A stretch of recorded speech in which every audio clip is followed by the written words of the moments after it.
Vos deux centres de la rénovation Home Hardware de Newport et Lance à Beaufils vous présentent Reflet d'ici.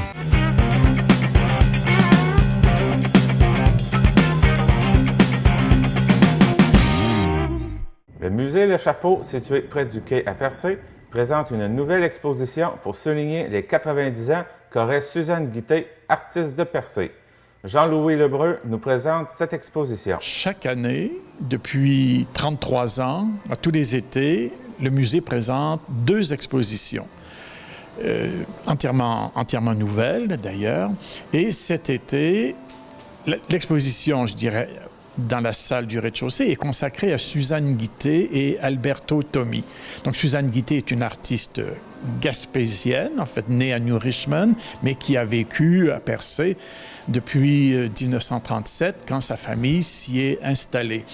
Et en 1948, Suzanne Guitté part en Italie étudier la sculpture.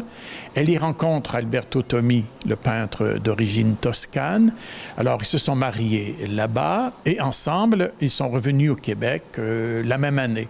Et on sait que ce sont eux qui, en 1957, ont créé le Centre d'art de Percé, qui a été, au Québec, un centre culturel très important jusqu'en 1981, au décès de l'artiste Suzanne Guitté. Lui, Alberto, est mort en 1959. Alors, comme elle est née en 1926, elle aurait aujourd'hui 90 ans. Donc, on a voulu commémorer cette date, en fait, pour que son nom ne tombe pas dans l'oubli, parce que, à l'exception du musée L'Échafaud, pour faire la promotion de l'œuvre de ces deux artistes majeurs, on n'en trouve, pour ainsi dire, pas. Alors, c'est un peu un devoir de mémoire, en fait, d'une part, parce que le musée conserve des œuvres de l'un et de l'autre, et ce qui est très intéressant aussi, c'est que de plus en plus, il y a des collectionneurs qui acceptent de prêter des œuvres pour la durée de l'exposition. Et l'exposition s'intitule d'ailleurs « Mémoire d'atelier ». Donc, Suzanne Guitté et Alberto Tommi. Elle est surtout connue, évidemment, pour le domaine de la sculpture, des aquarelles. Toutes les aquarelles qui ont pour thème des fleurs, c'est elle. Et également les tapisseries. Tapisseries exécutées à partir de cartons, qu'on appelle un carton, qui sont en fait ni plus ni moins que les aquarelles qu'elle a réalisées. Alors, quand on regarde les sculptures, ça exigeait une telle force physique pour s'attaquer comme ça à ces pierres très dures. Certaines proviennent des montagnes de la Gaspésie, d'autres dans le bois, et les plus récentes, si on peut dire, proviennent effectivement du Mexique où elle passait ses hivers. Alors, on comprend qu'elle avait besoin comme d'une sorte des fouloirs, d'échappatoires, et c'est à travers l'aquarelle, elles sont très très légères, c'est la couleur en fait qui domine. Alors qu'Alberto Tommi, donc ce peintre d'origine italienne de la région de Florence, en Toscane, lui, évidemment, c'était un homme d'une très très grande culture qui, enfant, visitait les grands musées de Florence. Il a travaillé, on le sait, au célèbre musée des Offices, et il était donc familier de tout l'art de la Renaissance, de tout l'art baroque, et surtout des mouvements plus contemporains comme le surréalisme et le cubisme en Europe dans ces années-là. Alors, il arrive ici, découvre un paysage exceptionnel et se familiarise aussi avec ce qui se fait en art au Québec, au Canada, et découvre le groupe des Sept. Et c'est probablement l'un des très, très grands peintres à avoir immortalisé les paysages de Percé et de la région. Certains tableaux qui sont là sont dignes des plus grands musées du monde. Il y a certaines sculptures de Suzanne Guitté, je pense à un torse masculin qui est au premier plan dans la salle. Dans les grands musées d'Europe ou aux États-Unis, on trouve des œuvres de cette force-là.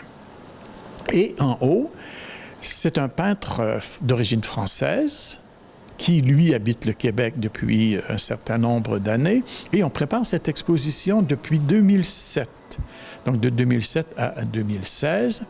Alors le peintre, d'année en année, vient à Percé, s'en inspire et tout ça.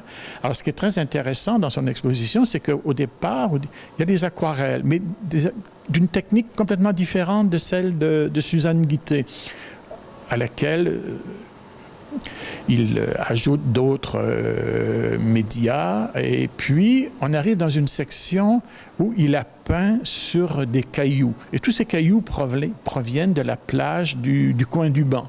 Il se promène, il regarde, il observe la forme des cailloux. Et c'est souvent la forme qui l'inspire. Et on ne peint pas sur un caillou comme on peint sur une toile. Il y a tout un processus pour faire en sorte que la couleur adhère après à la pierre. Alors, il nous racontait effectivement qu'il faut les faire bouillir pendant des heures et des heures pour enlever toute la salinité.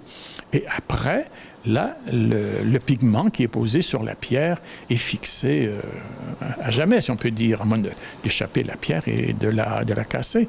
Et quand on regarde, mais c'est d'une finesse, d'une délicatesse, d'une minutie, on se dit qu'il y a encore des gens aujourd'hui qui travaillent de cette façon-là. C'est comme on voyait, je dirais, au Moyen-Âge, quand on faisait les miniatures et ces œuvres aussi précises. Mais en même temps, le côté travail disparaît derrière l'efficacité, si je peux dire, de l'image. Le résultat enchante, c'est le cas de le dire.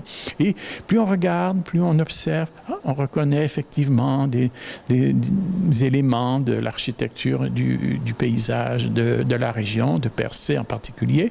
Et à l'extrémité de la salle, dans un présentoir, là, c'est un peu comme un cabinet de curiosité. Tous les grands musées ont ça, où ils présentent des œuvres, mais qui sont une sorte de petits trésors. Et là, c'est un peu le cas. C'est peint.